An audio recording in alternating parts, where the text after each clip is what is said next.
Hey guys, it's Ashton, and today I'm going to be talking about the Welsh Pathway for trans people in Wales, because the Welsh Pathway is a lot different to people in England, and this is mainly because we have to apply for funding through WISC, which is the Welsh Health Specialised Service Committee.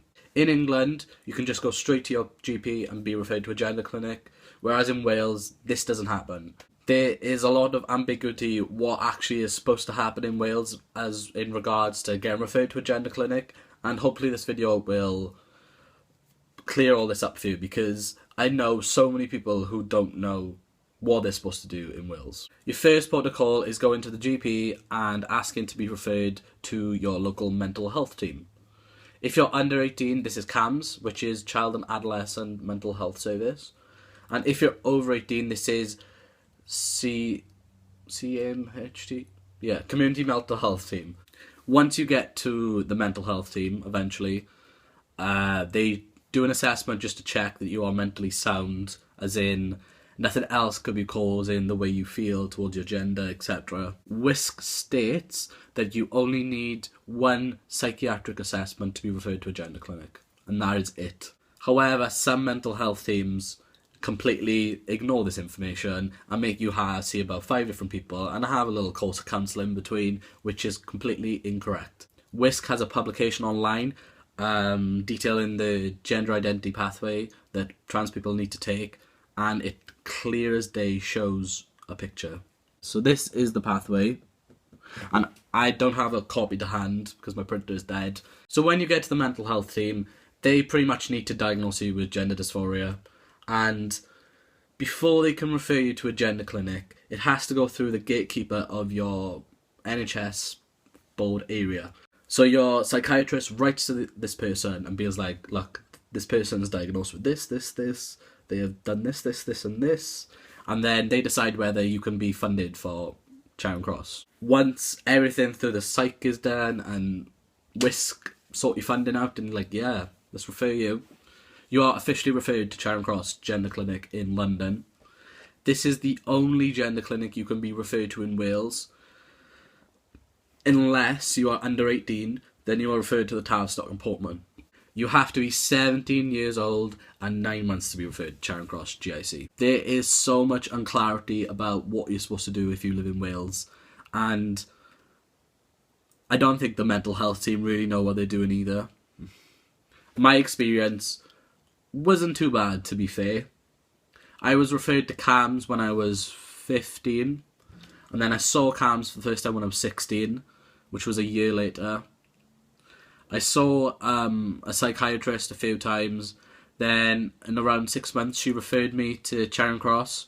This was after she wrote to WISC for funding and Dr. Jamil, who was my gatekeeper person, to check that I could be referred to Charing Cross. I was 17 and like 3 months when I got referred to Charing Cross, because at the time their age limit was 17, which was great for me because I'd already started hormones privately. Charing Cross Gender Identity Clinic has a 30-month waiting list for your initial appointment. So if a psychiatrist says to you, oh no, I need to keep you under my care, I need to get to know you before I refer you, that is a load of absolute crap, because it's already a 30-month waiting list before you've even seen at the GIC. And obviously you're going to know if you're trans or not within 13 months anyway. My psych, who I saw at CAM, said that I was the quickest person they'd ever referred to Charing Cross, because I already had like a few diagnoses. Diagnosi? I have no clue what the plural is for diagnosis. So I had a few of those, and I had a lot of letters to back me up, and like I had a passport that was male, driving license that was male, and everything was male, so I was pretty much a straightforward case. Another thing that happens in a certain county, which is the county of Gwent, the psychiatrist refers you to St Cadoc's, which is in Newport. This is like they have their own mini gender identity clinic, which isn't actually a gender identity clinic, but Dr. Jamil works there, who is specialised in gender dysphoria. I don't know how specialised she is, but this is another route that some people take. So you get referred to this place, and then she sees you for a while, and then she refers you to the Royal Gwent, which is a hospital in Newport. She then refers you to the Endo in Newport, which is the long word I can't say, which is basically the hormone-y, doctor-y people. So they take your bloods, and then they will literally prescribe you hormones. and then they refer you to Charing Cross, which is a while after. But I've known a few people to go down this path, and it seems like a more lengthier process than just bog standard getting referred straight to Charing Cross. I know someone who started T around the same time as me, like about 6 months later, and only now they're being referred to Charing Cross through Dr. Jamil, and I've already had my second appointment there and have been referred for chest surgery, so it swings and roundabouts really. So just to reiterate in a few brief bullet points, all you need to do is go to your GP, ask to be referred to a mental health team. You then get seen at the mental health team, and then you ask to be referred to Charing Cross, or if you're under 18, Tavistock and Portman. You then just need the consultant psychiatrist to give you a diagnosis, and then they write to WISC for funding, and then they write to Charing Cross to refer you there. And that's it. Nothing else needs to happen.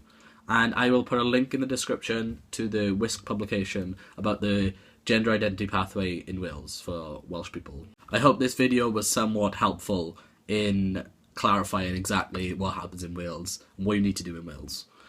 Thanks guys. See you soon.